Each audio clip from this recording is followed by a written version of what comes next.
what do you have in your house? What do you have in your house? Yini nonayo endlini yakho. Hallelujah. Sifundile eBhayibhelini bazalwane encwadini yesibili yemakhosi sahluko sesine. Incwadi yesibili yemakhosi sahluko sesine. Verse number 1. We have verse number 7. 2 Kings chapter number 4. Verse number 1 to verse number 7. 2 Kings chapter number 4, verse number 1 to verse number 7. Now there cried a certain woman of the wives of the sons of the prophets unto Elisha, saying, Thy servant my husband is dead, and thou knowest that thy servant did fear the Lord, and the creditor is come to take unto him my 2 sons to be bondmen. And Elisha said unto him, What shall I do for thee? Tell me, what shalt thou in the house? And she said, Thy handmaid had not anything in the house, save a pot of oil. Then he said, Go borrow thee vessels abroad of all thy neighbors, even empty vessels.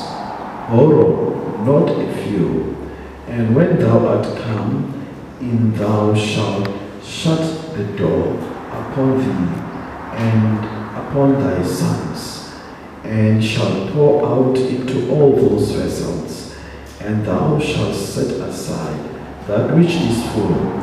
So she went from him and shut the door upon her and upon her sons, who brought the vessels to her, and she poured out.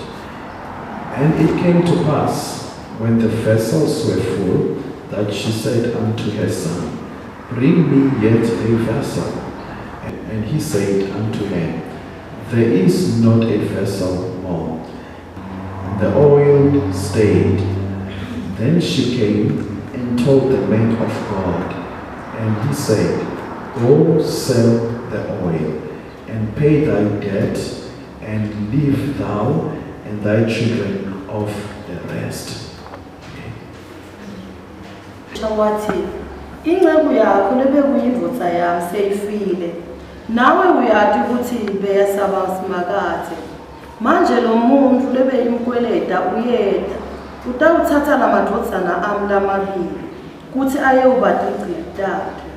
Elisha wambuza wathi, Pho ngakusita ngani? Ngitshele ukuthi unani endlini yakho.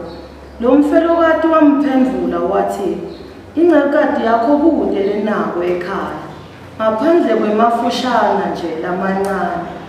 Elisha wathi, Hamba ucele bonke bomakhelwane bakho, bakunike tinziwe letingenalutho. Ungaticeli tibe mbalwa. Ubo bese ungena wena nemadvodzana akho, bese ntivalela ngekhathi. Ubothela lamafutha kuto tonke tinziwe. Luthi lolo nalolo liziwe lungagcwala, ulibeke eceleni. Wesuka lo mfelokati Elisha. Emva kwaloko lo mfelokati nemadvodzana akhe bangena endlini, bavala umnyango. Lo mfelokati waqala wathela emafutha etinziweni.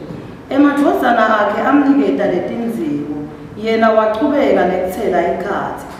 Tathi nasetigcwele tonke letinziwe, wabuta ukuthi lusekhona yini lolunye liziwo.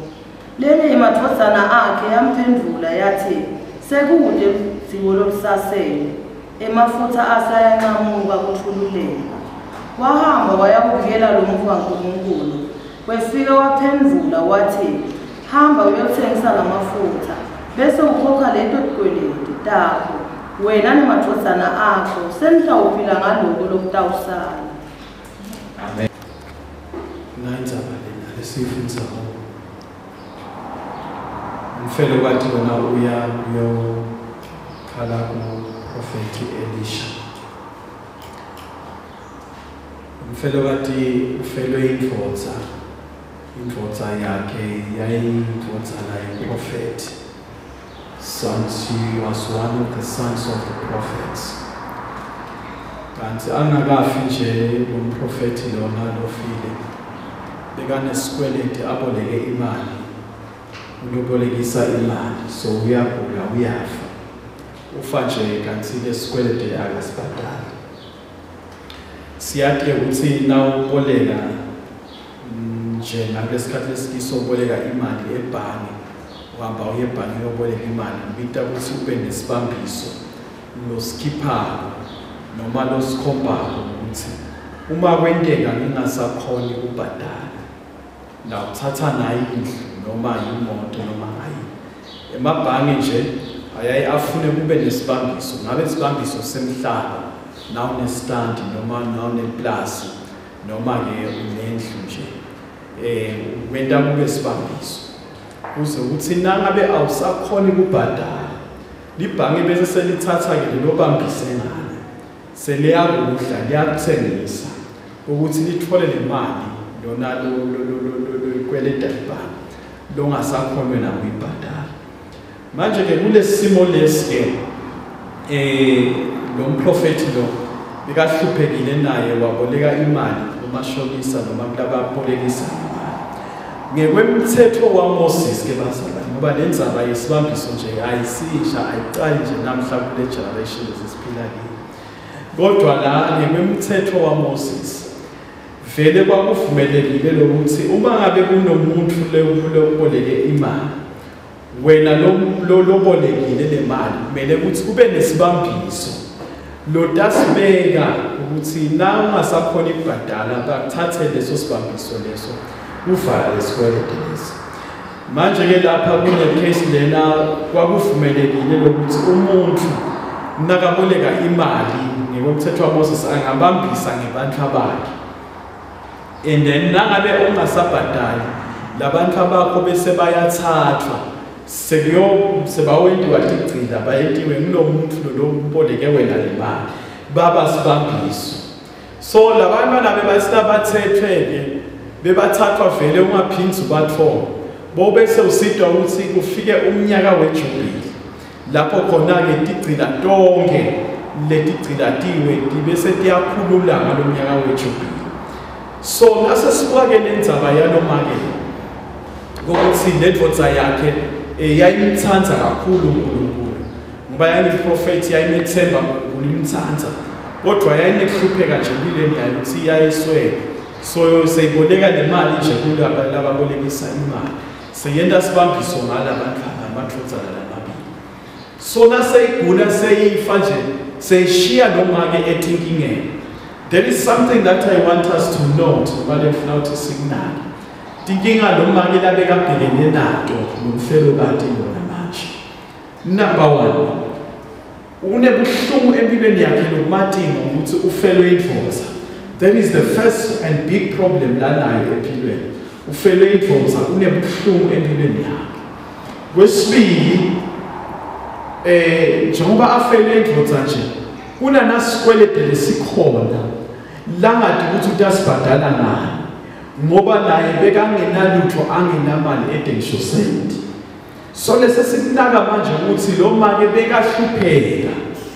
Do you understand? Kwakuhlushekiwe ekhaya lakhe. 1, ufele indvodza. Number 2, akunamali.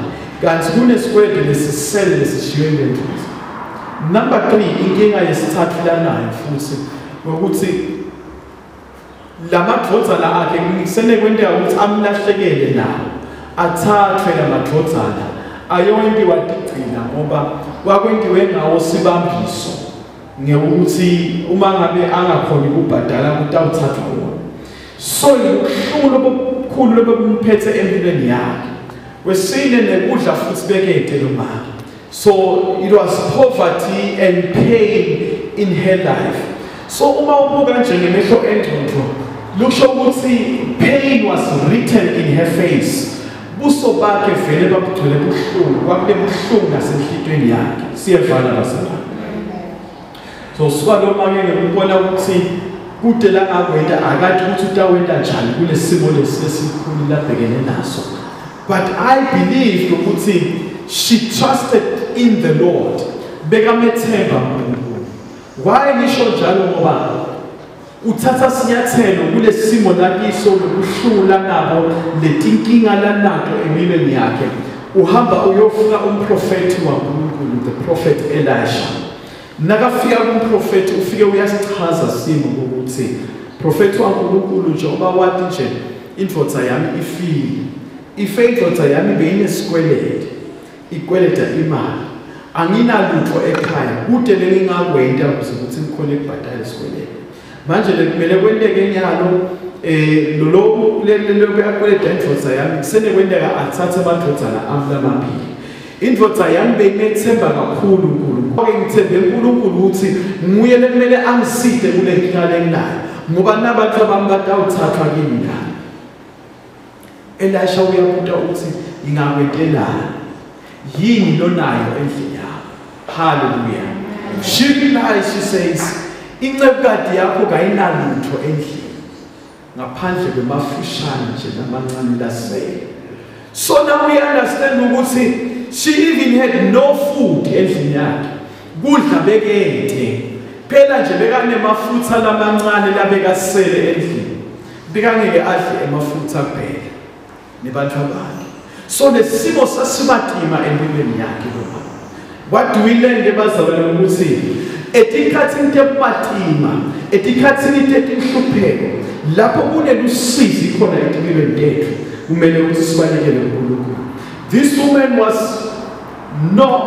suffering, no money, no food, nothing. Ufelwe indvodza kwecala. Kwesibili akanamali yokubhadala lesikwelede lesikhona. Kwesithathu utawuthatha abantu abakhe. Kwesine kude nalokudla kwakhona lakhaya. Lokusho ukuthi kude labeka nabo vele bekangakhona ukuthi angaphila nabo. Hallelujah.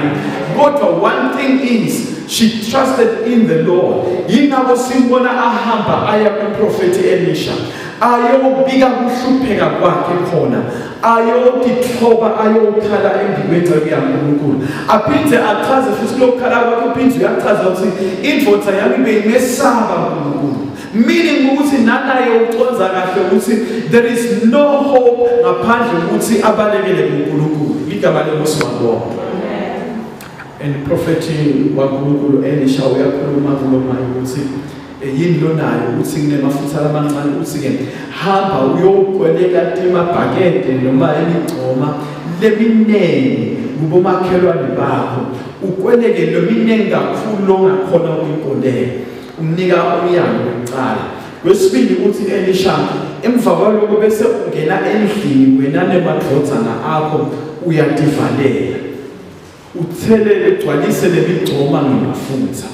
But we see kulomani sibona obedience to faith. Sibona uyakholwa uyalalela and then uya-acta ngefaith. Ligama lenkosi mangoma. By faith this woman waphuma wahamba wayolanda onke emagcoma labekangawadzinga empilweni yakhe labekangawadzinga bonke bomakhelwane njengokusho kweprofeti waNkulunkulu Elisha. Ligama lenkosi wangoma. By faith wakholwa ukuthi kuona lamafutha lamancane Elisha njengoba ashido wakholwa ukuthi kukhona ke ummangaliso lotaweleka. Kube kwakungimi nawe kubika inkinga yakho kuElisha mhlambe bongagadza noma mine noma nawe besingagadza ukuthi mhlambe Elisha utasinika imali ngekuya kwakhe kule nceke yaNkulunkulu beyagadza ukuthi mhlambe utamnika imali. Kodwa esikhundleni sokuthi Elisha amnike imali ubuta ukuthi yini lonayo endlini yakho. Uthi nceke yaNkulunkulu ayinalo kodwa ngaphandle kwamafutha lamancane lapho.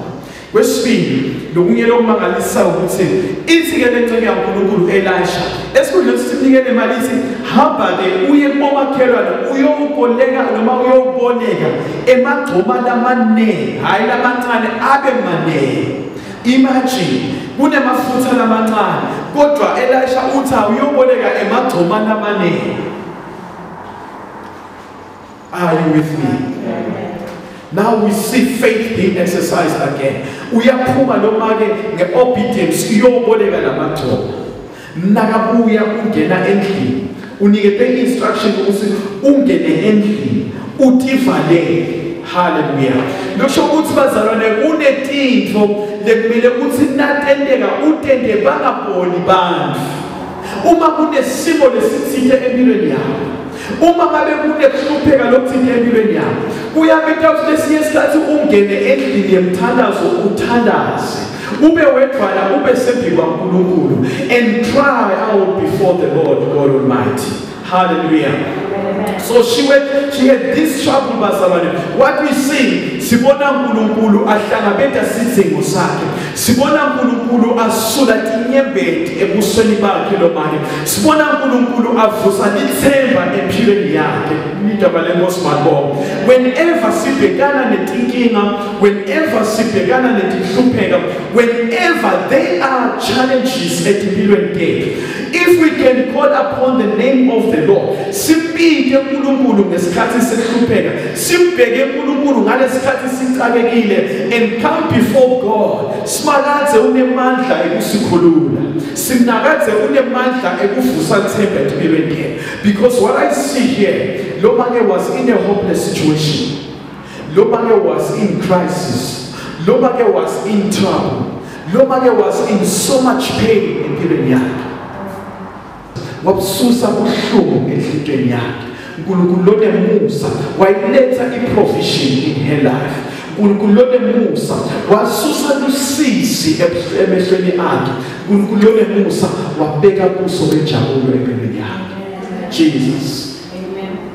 If you can trust God ngesikhathi sehlupheka, if you can trust God lapho ucakeke khona, if you can trust God lapho unetinkinga khona, if you can trust God lapho khona nebantu bakujikele, if you can trust God lapho khona kunetinto lelihlokota ukuthi mhlambe letinkuku, lapho khona kunebusizi lolubona ukuthi lukhona lujamile empilweni yakho, kunanayi inthaba nematima nayi i-challenge longadi ukuthi udawuthatha ini uyibhice nayo.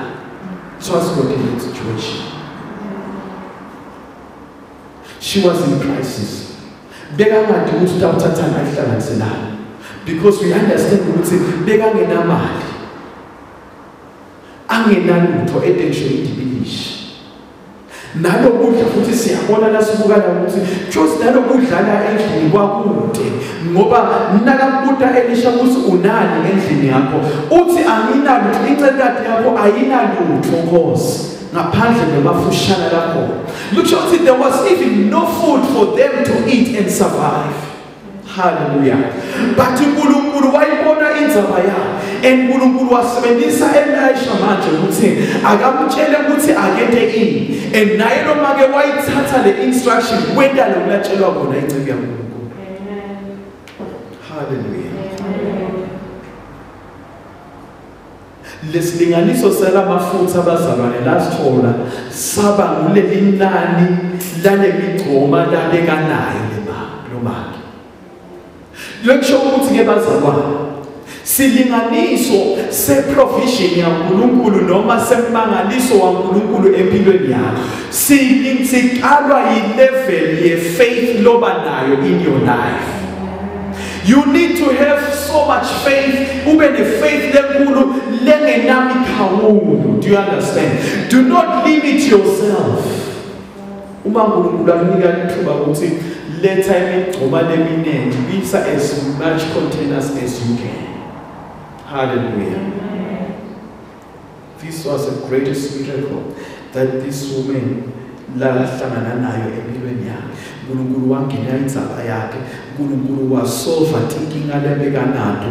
uNkulunkulu wasolva iproblem yokuthi athathelwe bantwana bayoyithiwa tigcina, because labantwana laba bebangathatha bebayahlala isikhathi eside bahlele bagcina. iJubile ayichamuki nje emva kweminyaka lemibili emva kwamunye noma lemithathu.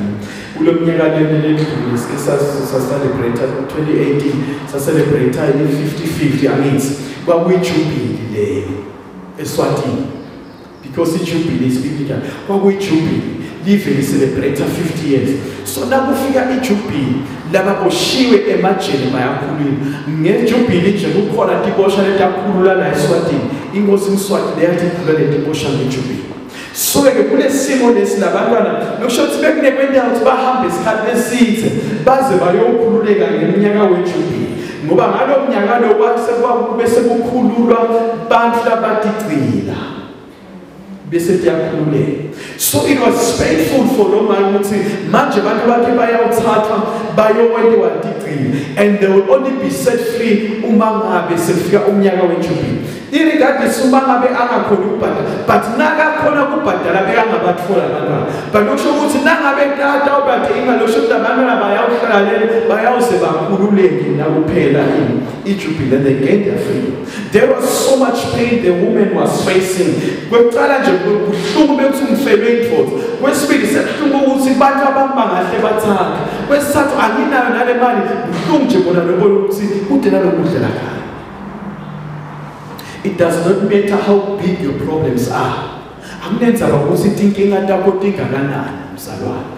But now uNkulunkulu ngalesikhathi sekuhlupheka umbite uNkulunkulu nesikhathi setinkinga umbite uNkulunkulu ngalesikhathi uxakekile umbite uNkulunkulu la khona ungathi khona ukuthi manje kumele uthathe 1 plus na 2 ukuthi kuphume ianswer lapho khona ubona umnyama empilweni yakho lapho khona kungena sign yehope lapho khona kungena sign yekukhanya. You need to run to the Lord Jesus Christ.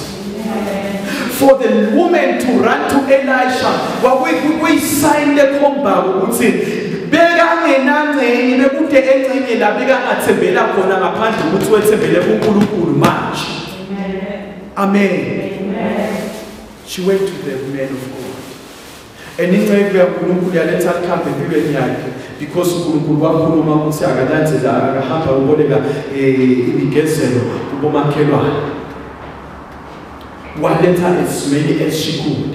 The Bible lithi bekabhekele phansi noma-ke uthi banalisibabe wathi nakathatha leli bhodo lakhe lemafutha lamancane waqala wathela wabheka phansi wathela kwagcwala bathatha abafana babeke eceleni balanza lokunye babeke eceleni balanza lokunye babeke eceleni balanza lokunye babeke eceleni babe lokusolo abheke phansi athela angaboni ukuthi sephelile.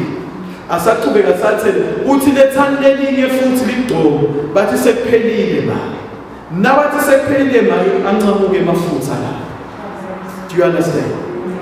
So gijima ubuyela ke Elisha uyokusho ukuthi sengithelile mafutha agcwele uthi ke Elisha lapha thatha ke lamafutha uhambe uyothengisa bese sowuthatha le mali ayithola lapho uhambe uyobhadala lesikweleti. Emva kwaloko bese sowuyaphila wena nebantu abakho kulengcenye yemafutha lesalayo. Lokusho ukuthi uNkulunkulu wamprovide wamnika more than enough. Wamnika enough ukuthi akhone ukubhadala futhi kwaba khona nemali lesalayo kwaba khona nemafutha lasalayo. Lokusho ukuthi le mali lesalayo besatha ukhona manje ukuthenga ukudla adle nemadvodzana akhe bakhone ukuphila impilo iqhubeke emnanzi. So we see bazalwane ukuthi uNkulunkulu uyayingena indzaba yakho. Uma ngabe uxakekile uhluphekile simakadze uyabona ukuhlupheka kwakho. Uma unetinkinga simakadze uyadibona inkinga takho. Nguye Jehova phela lolikhambi empilweni yakho. Nawuhluphekile balekela kusimakadze. Nawuxakekile balekela kusimakadze. Nawucinzetelekile bita simakadze utakukhulula. Nangabe ubanjwe emandle bomnyama mbite Jehova kude uNkulunkulu inkinga langeka sayilungisa. Because imithwalo yethu yonke uthi simakadze asilethe kuye silahlele kuye yena utawusikhulula uthi asimniketele imithwalo yethu utasinika lakhe lijoka Jesu lela Jesu lijoka lilula. Yebo empilweni siyahlangana netinkinga letinengi bazalwane siyahlangana nemithwalo sithwale imithwalo lematima sihlangana netimo kube likhuni empilweni sibone ngathi kumnyama sisaboni empili kodwa uma ngabe ngalesikhathi sebumnyama lokufike empilweni yakho utawubalekela kuNkulunkulu umbite simakadze nesikhathi sekuhlupheka in your life. uNkulunkulu will come down. uNkulunkulu uyayiva indzaba yakho noma ngabe uthelwe lihlazo empilweni simakadze utawukuta alisuse lihlazo empilweni noma ngabe uphelelwe lithemba empilweni simakadze utawukuta alivuse lithemba in your life noma ngabe kunemsisi empilweni yakho nasemehlweni akho simakadze utawufika atesuleni yembeti alisuse lisizi empilweni yakho noma ngabe weswele noma ngayini simakadze nawumbika uyawuba lusito lwakho. He is Jehovah Jireh, the Lord our provider. He shall provide you. Yena lolonza Israel longatheli longalali. He is watching over us day and night. Usinabile busuku nemini. Usivikele imihla nemalanga. Usibambile ngesandla sakhe lesinemusa. Usinakekele singena siphuma. Konke lesidingako uNkulunkulu basimethemba. He shall be there for you. Amen. The question is, what do you have in your house?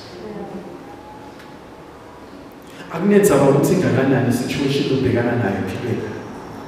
Akunenza bafuthi ukuthi seyinesikhathi esithe kangakanani.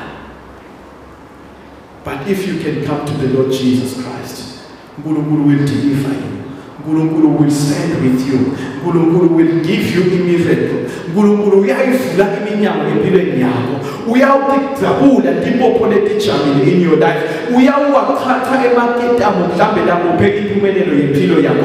Uyalivusa lithemba uNkulunkulu. Nalapho lithemba bese lishabalele. Nalapho bosowucabanga sowubona ukuthi vele kude kwakho. Lapho sowuthi kutakhona ukuthi kanti wena waphile nakini.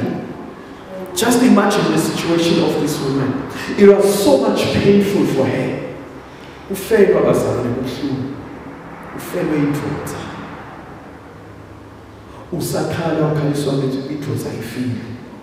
Sekuta-ke inkanangana lekele kule ntukwanenye inkinga. Ukuthi bantwana kumele bathathwe ngoba kunesikwelede. Etukwaneyo inkinga leyo futhi kunanenye inkinga yokuthi akunamali wakula lakhaya leyobhadala lesikwelede. Etukwaneyo inkinga ukuthi akunamali yokubhadala lesikwelede kunenkinga leyo ukuthi kude kwalokudla khona lakhaya kunemafutha amancane lakhona. Uyasibona ukuthi lesimo lomali bekabhekene naso besikhulu kakhulu. There are times bazalwane lapho khona letimo titawufika empilweni tethu tibe matimo lapho khona ungethi wathi utawuthatha ini ubhice la uthi sinathi uya kubantu bakubalekele bantu bakushiye bantu bakujikele bantu nalesikhathi sekuhlupheke kodwa now don't be that Jehovah ngaleso sikhathi leso. uNkulunkulu will not run away from you. uNkulunkulu utawuta abe lusizo empilweni yakho. uNkulunkulu utawuta bazalwane alethe isolution to your problems. uNkulunkulu utawuta avule leminyango levalekile. But if you trust in the Lord. Lokunye bese sekuya nangeleveli ukuthi lemigezelo lelo lotenayo ingakanani to receive the blessings, to receive the provision of uNkulunkulu. So kubita ukuthi ungadinigeti ema-limitation, don't limit yourself. Letha kube kunenye embi kwaNkulunkulu because uNkulunkulu will provide you more than enough what you need. But bazalwane, we need to trust God. We need to have faith in the Lord. We need to fear the Lord. We need to be holy before the Lord. We need to be faithful before the Lord. Tambona uNkulunkulu. Angikhulumi ngeNkulunkulu lokhuluma, angikhulumi ngeNkulunkulu longekho, ngikhuluma ngeNkulunkulu lokhona. Amen. Angikhulumi futhi ngento lengayadi, ngikhuluma ngento lenyadini. Because I have seen the grace of God. I have seen the hand of the Lord. I have seen the guidance of the buhle baNkulunkulu ngiyabati. Ngeke ukhuthande bazalwane ngento lengayadi. Uma sithi Jehovah uyabonelela, Jehovah is the provider. Sishokola lo ukuthi uyaprovide ngoba simbonela provide. Simbonile uNkulunkulu avula iminyango ivalekile.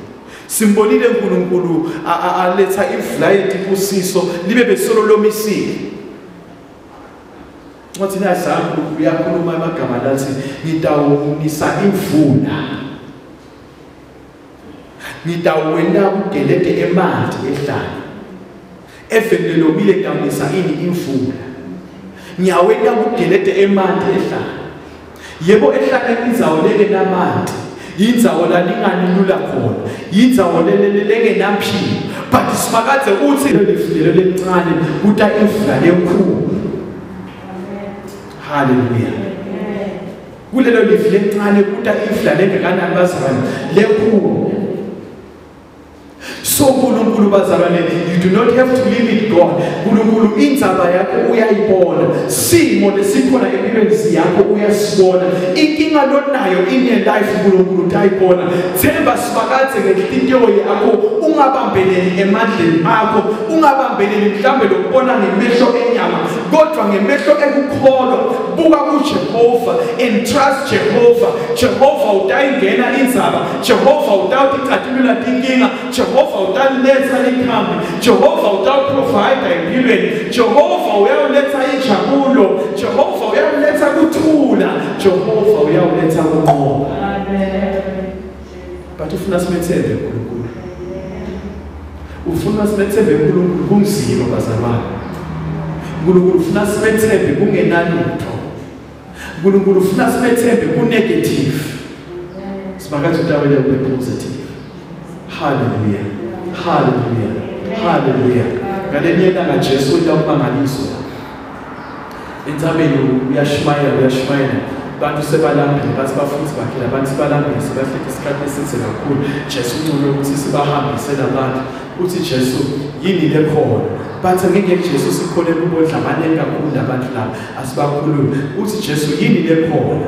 Babona umfana unetifishi takhe letibili netikwaleti isihlanu, umphako wakhe naye labekade adidlela lomfana. Uthi bamtshela ukuthi kunabadlela umfana nje uphethe umphako wakhe itikwaleti isihlanu netihlanu letibili. Uthi Jesu uyisanda nababisa uJesu, Jesu uyabusisa kwaba multiplier kodla abantu bonke badla. iBhayibheli lithi bathi sebadlile behluleka ukucetha babutha lokusele ivuthu lokwakusele ama leftovers kwagcwala emabhaskidi la 12.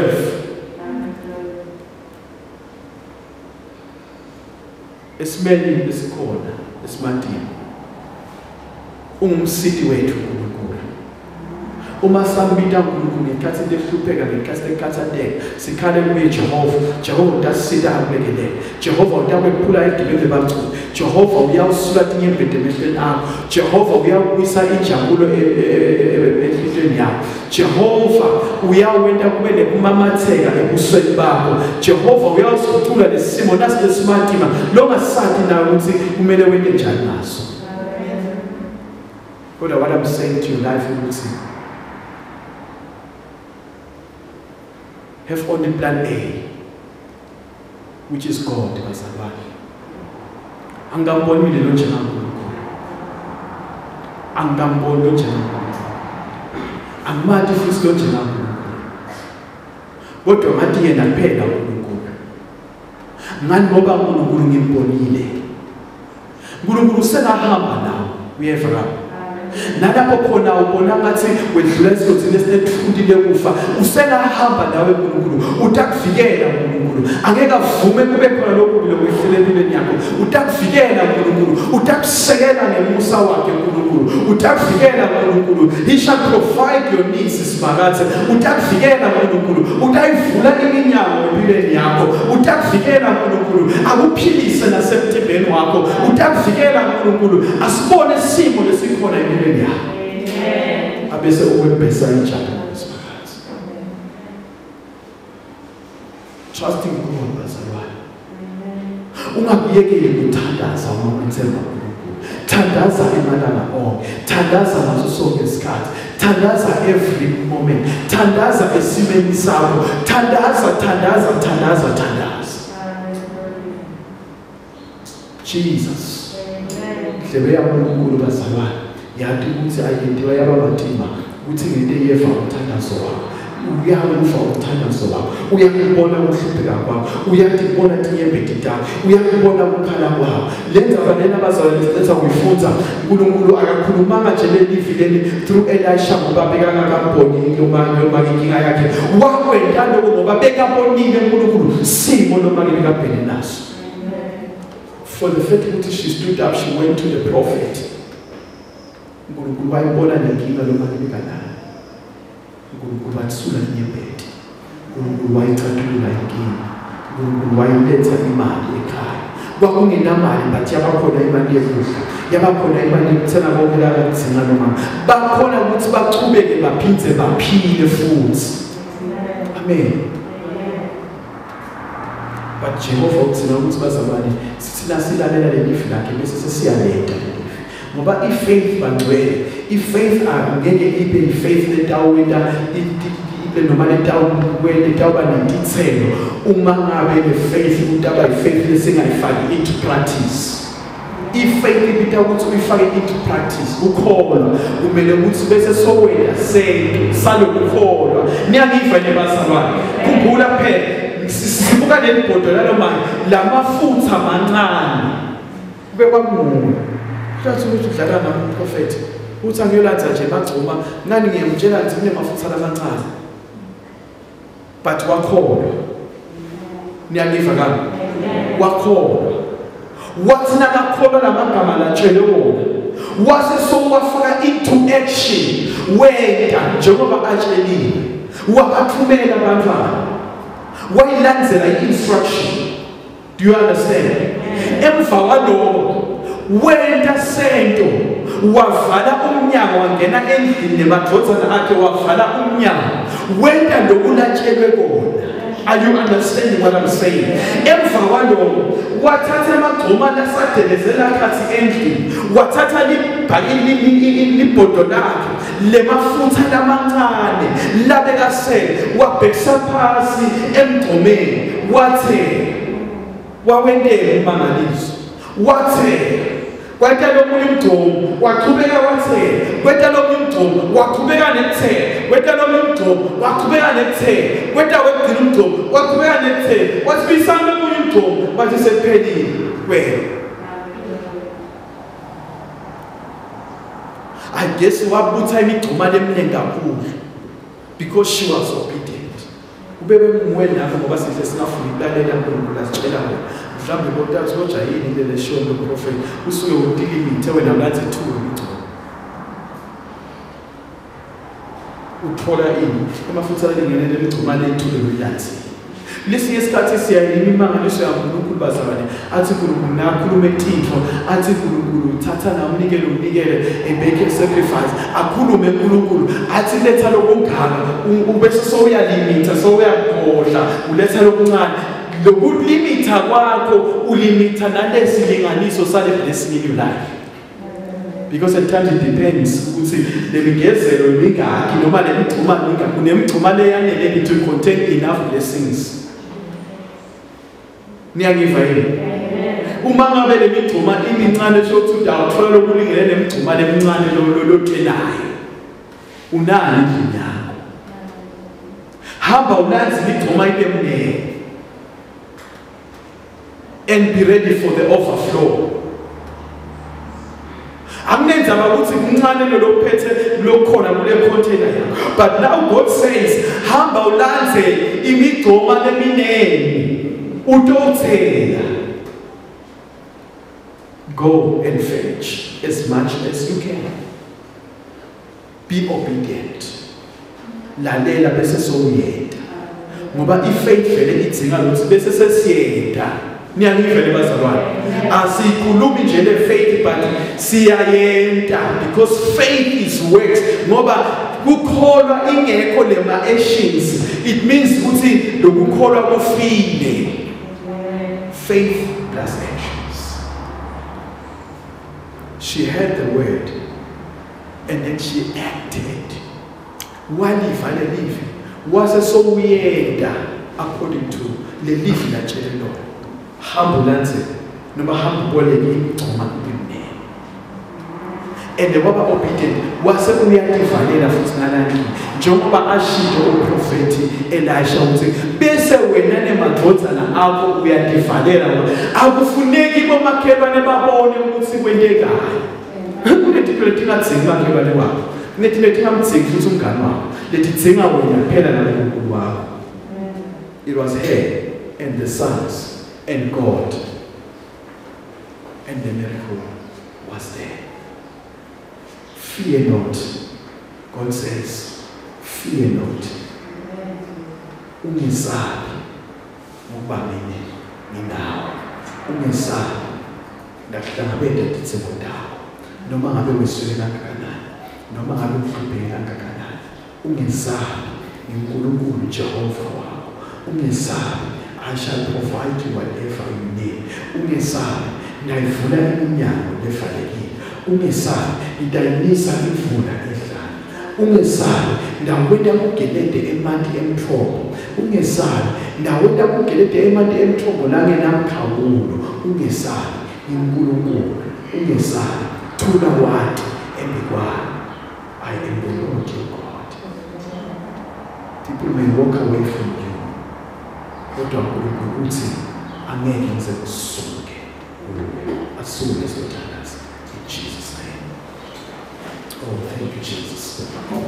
Satanaza ekuseni umthandazo wakho namuhla umthandazo wethi Nkosi kulisa silinganiso sekukholwa kwakho Nkosi kulisa silinganiso sekukholwa phakamise inhliziyo yakho uwe msindi